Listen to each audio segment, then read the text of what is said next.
शासन प्रशासन के डर नइखे, रोक दी केहू जिगर नइखे।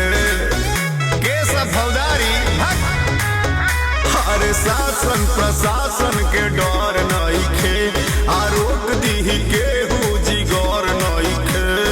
भारी है भारी था भारी रहेगा, भारी है भारी था भारी रहेगा। रंगदारी सुन बाबू अब तो जारी रहेगा, रंगदारी सुनो बाबू अब तो जारी रहेगा।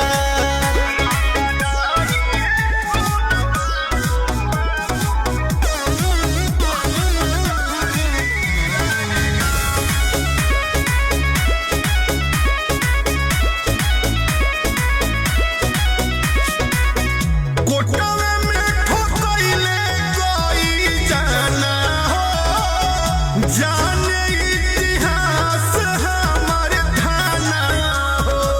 बाबू रे पता कर, जैसन सोचेला जे वैसन लागिला हम। देह ऐठेला तो गोली दागिला हम।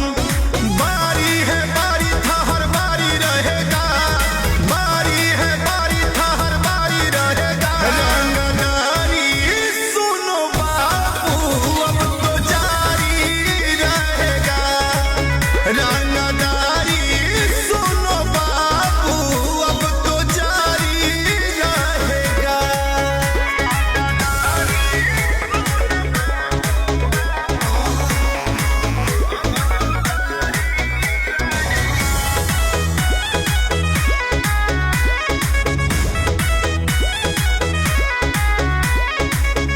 एरिया में चलेला चालाना हो, तहरा नियन अइले कोई जाना हो।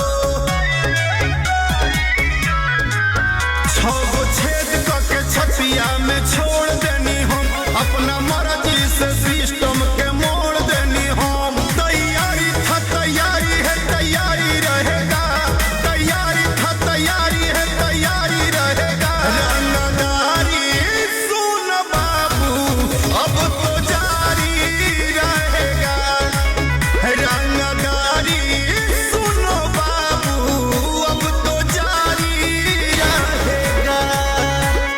हमारा एंट्री ही धमाका है।